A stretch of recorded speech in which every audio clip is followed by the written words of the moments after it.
What is going on, everybody? It is Handles, and before we get into anything, I want to congratulate the Golden State Warriors. They are now the NBA champions of the 2017 NBA season.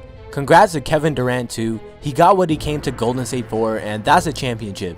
And he also was the MVP of the finals. But there's a lot of talk that this Golden State team is the best team ever assembled, and that's mostly because you have two MVPs on the team, with both of them in their prime, as well as two All-Stars in Draymond Green and Klay Thompson also in their prime. So you have two MVPs and two All-Stars who could all make All-NBA teams. But because you have these people, and especially with the way Golden State plays, there has been discussion that there is no team in NBA history that could defeat the 2017 Warriors. But people have been countering this argument, saying the team that was regarded as the best before, the 95-96 Chicago Bulls, could beat this Warriors team. Now these people would say MJ would lock up Curry, Pippen would lock up Durant, Rodman would beast on them, and just so much more. The problem is, these are very biased arguments. Nostalgia plays too much of a factor in their opinions.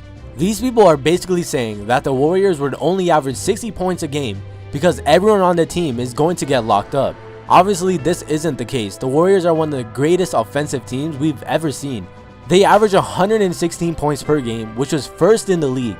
And not only that, they are a great defensive team as well, allowing their opponents only 104 points, which was 11th in the league in opponent points allowed. Now the 95-96 NBA season was a complete different era, and that era was of the mid-range shot, versus the era now is all about the three. So it's pretty obvious, with teams now focusing on the three more versus the mid-range shot. Points per game of every team have gone up since then. For example, the 95 Bulls only averaged 105 points per game, and that was first in the league at the time. Now say they averaged 105 points in today's NBA. They wouldn't be first, they wouldn't be second. In fact, they would be 15th in the league. Now the 95 Bulls team was pretty good defensively. They only allowed their opponents 93 points a game. Sure, that may sound great in today's NBA.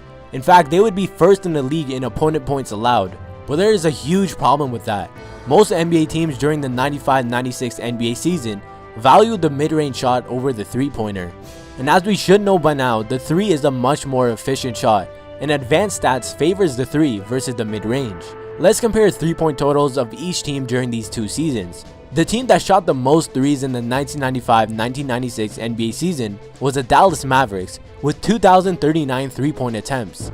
Comparing that to this year, the 95 Mavericks would be 20th in the league in three-point attempts when they were just first in the league in 1995. And the Houston Rockets shot the most threes this season, shooting 3,306 threes. But where would the 95 Bulls rank in this category? They only shot 1,349 threes, and that would mean they would be dead last in three-point attempts, and by a far margin. The last place team this year was the Minnesota Timberwolves, shooting only 1,724 threes. That is nearly 400 more threes than the 95 Bulls. Now let's compare averages. The average team in 2017 shot 2,214 threes. The average team in 1995 shot 1,316 threes. And in 1995, the average team averaged 99.5 points. In 2017, the average team averaged 105 points. And the discrepancy in points is predominantly due to the fact that the NBA now shoots a ton of more threes than compared to before.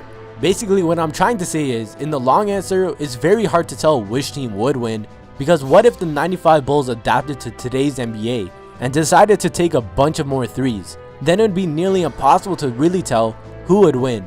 But the short answer is no. The game evolves. Basketball doesn't go backwards in the way it's played. It moves on to more efficient ways to play the game. Steve Kerr also had a similar answer to that.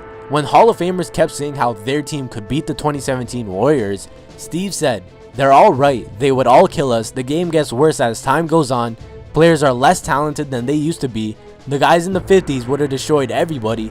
It's weird how human evolution goes in reverse in sports. Players get weaker, smaller, less skilled. I don't know, I can't explain it." Now obviously Steve is speaking sarcastically to these older players, and I 100% agree with him.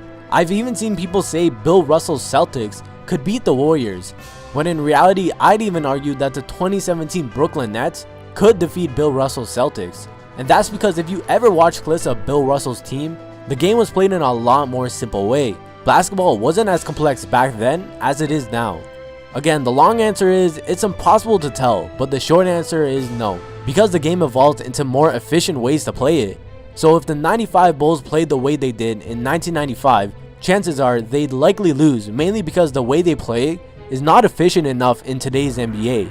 I know some of you may not agree with my opinion on this topic, but let me know what you guys think on it. Anyways guys, till next time, I'm Handles, and I'm out.